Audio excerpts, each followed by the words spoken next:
The Adventures of Huckleberry Finn, for some reason, American academia ignored the fact that Twain had married into an abolitionist family in a big way. He was very, very besotted with love for Olivia Langdon, and she was very devoted to her father, and he was very proud of his daughter.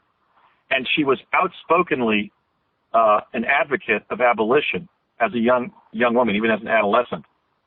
But we were never told that Twain married into one of the most prominent abolitionist families of the North.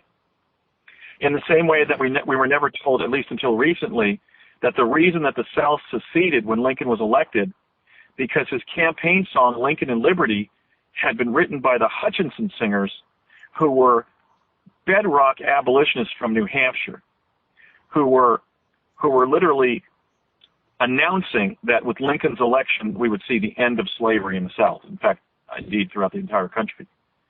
It was entitled Lincoln and Liberty, and it was literally an abolitionist hymn.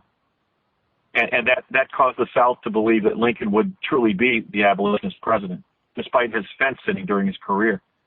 So anyway, but getting back to Gettysburg, how could it be that I was possibly going to be getting assistance from the Wells family in 1863, and when that wasn't fulfilled, it was finally fulfilled in the natural organic development or unfolding of my life in the year 2011. All the way in Maui, Hawaii, and I'm from Pennsylvania and from Pittsburgh, so that goes round. Yes, actually, he was a Pennsylvanian, not just a descendant of Wells, but a Pennsylvanian who was a descendant of Wells, a direct lineal descendant of Wells, being involved in offering me humanitarian aid and assistance, who had just friended me online 48 hours earlier. So it's just amazing. Yes, it was very interesting. Yeah.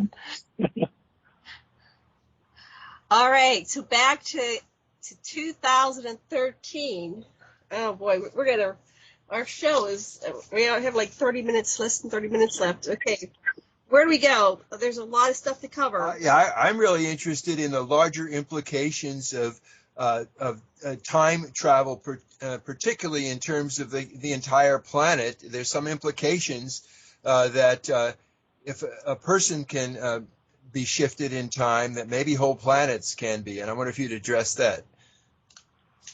Well, I know it's certainly a mighty thing to consider that in our time, satellites, for example, could have been put in place to change the energy signature of the entire planet to cause a shift, let's say, cause it to avoid a negative timeline, like, let's say, something hitting it from space or a global coastal flooding event. There was a global coastal flooding event by 2013 that I saw when I was sent via advanced chronovisor actually equipped in a time spacesuit, complete with a crystal helmet and a respiration device and a communications device. And that jump to 2013 took place on November 5th of 1971, November 5th, which has some literary resonance. 5th of November, from ITT Defense Communications in Nutley, New Jersey. In 2012, that incident didn't happen, but if the Earth had been 6 to 7 days positioned forward at one additional degree out of 360 forward, we would have been hit by a solar flare that would have singed our planet and basically melted the polar ice cap, killed hundreds of millions of people by both fire and water, and just completely set us back several hundred years in terms of our technical development. The electromagnetic pulse from that event would have taken us 4 years to recover our current electrical system. So we would have been in a 1776 level of... Who would the operators of this time shift be? What do you speculate? Well, given the fact that time travel was under DARPA and ultimately under the U.S. Secretary of Defense, I think despite the criticism that the Department of Defense has engendered primarily as the result of fighting the Vietnam War, which obviously was a very unpopular war, and all of the images linking the Department of Defense to genocidal events like the My Lai massacre, we're living in an age, especially now that Secretary Rumsfeld, the Department of Defense, is being possibly speculated as being involved in the 9/11 events, that we don't think that the Defense Department is ever doing anything to protect us. But they had the time travel technology in the early and mid-'70s, and then again, we were under CIA in the 1980s when we were taking the jump room to Mars. So I would guess that if there was some kind of planetary shift that was effectuated, that it would have been under the Department of Defense. One anecdotal form of evidence that a lot of people are approaching me about, I was just approached this last weekend at Mount Shasta at the Ascension Portal event that Robert Potter organized, where I spoke with Robert and Byron Belitzos, Robert Perala, Nancy Perala, and others.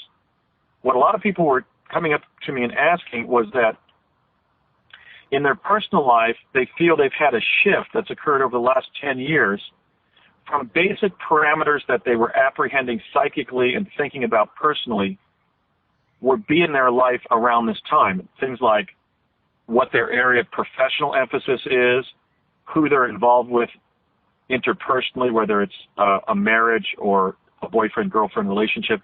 In other words, people are having situations where let's say they meet somebody and fall in love and they're involved for, let's say, a year, and they link up that very special relationship with having seen it in the past, like in their dream time, their dream life, or in my case, it happened in regard to time travel as a child, but something intervened roughly in the last decade or so, where then there's a breakdown of that reality, of that relationship, of that area of professional activity or whatever, and people feel they're in an entirely new timeline now, and that seems to have begun in a palpable way after 2012, as if it's sort of a new script.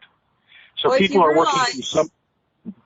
The Philadelphia experiment was 43. Every 20 years, the biorhythms align, and that's the optimum time to do the shift. So we had in 2013 is another major alignment for a major shift, and that's what A.R. Borden was saying, that we got moved out of the way of Planet X or whatever it was in the timeline where we were going to be, adversely affected in a great magnitude to affect most of the population.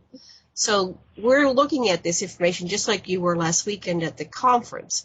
Something has shifted, and people are feeling it, and they're talking about it, saying, well, a lot of people are saying, I'm awake now. I wasn't awake. So something about the shift has put them more aligned with the galactic core, whatever it is that's waking people up. Anyway. Yes, and Kalaman has noted that it's basically potentially positive in the sense that it's kind of like an erasing of the blackboard.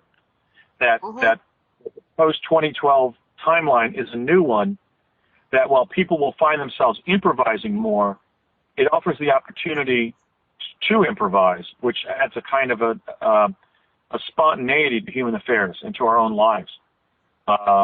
So that's coming up a lot, and it makes sense in light of the fact that we saw Washington, D.C. flooded by 100 feet of water by 2013, but on this timeline we saw nothing more damaging than Hurricane Sandy on the eastern seaboard of the United States in 2013. So I think, in answer to your question, Sasha, that there was some kind of potentially an intentional manipulation of our planetary timeline in 2012 so that we didn't confront a catastrophic timeline after 2012, but actually a new one.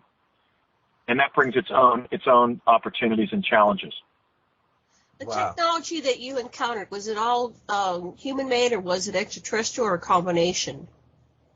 The flood that I encountered? No, the technology for time travel. There were systems. It was all of the above.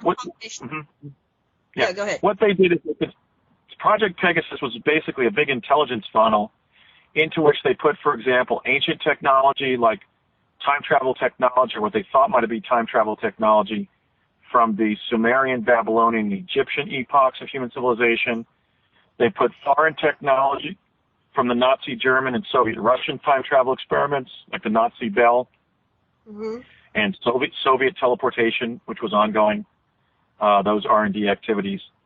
And then the works of extraterrestrials, where they could reverse engineer parts of extraterrestrial craft, like the Montauk chair, which is basically a magnetic transducer that bumps human consciousness forward, which, excuse me, which an extraterrestrial pilot would have to do to pilot an ET craft interstellarly. They'd have to know where they were going before they went there. So we reverse engineered that and basically placed it in the Psi Lab as a way of seeing your own future in a more enhanced way.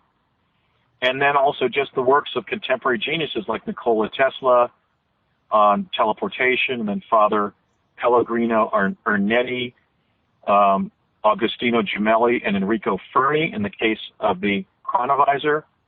And then the works of contemporary, literally real-time research from people like Dr. Stirling Colgate in evolving the plasma confinement chamber. So it was pretty much a catch-all or a catch-pot that they put any lead, any evidence or data or technology that could possibly lead to the derivation of a time travel capability. So by 1970, they had a spectrum of 8 modalities of time travel that they were using to do different forms of time travel. Wow. Psychic, astral, physio-virtual, and physical. Well, before we end, we do want to talk about your presidential campaign, but what would you like to say about our first topic here before we switch to that? Well, just that I'm telling the public about what I know about time travel and the derivation of it in the early 70s, because I believe that the people of the United States, indeed the world public, has a human right to the common heritage of humankind. We used to call it mankind, but now I think humankind is more appropriate because we're recognizing, as the first peoples of this continent did, that women hold up half the sky. So, but nonetheless, I believe it's the common heritage of humankind to know how advanced technology has gotten in our past and present. And so that's what's motivating me. It's not a desire to have everybody time traveling, because as I've said many times on my Facebook group, which I would recommend all of your listeners to join, which is called Project Pegasus, if we were to have the mass public engaged in mass time travel on mass timelines, we would have chaos just from people trying to opportunize what they know about the future.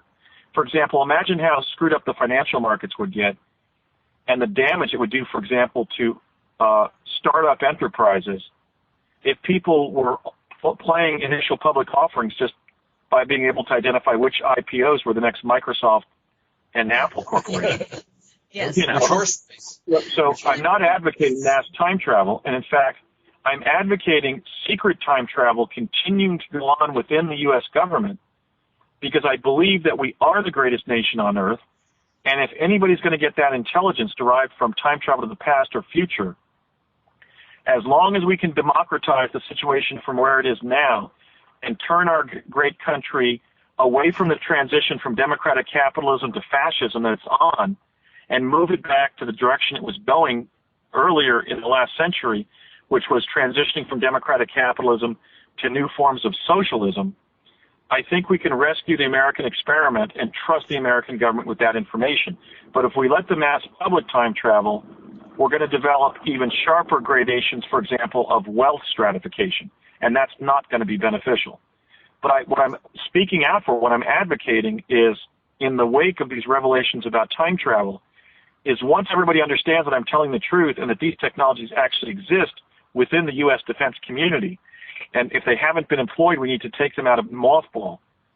There's several applications that I think would be salutary. One, the obvious one, and the one that I'm advocating most often, is we need to declassify and deploy Tesla teleportation to replace as much transportation that's going on now that results in the consumption of fossil fuels via the internal combustion engine.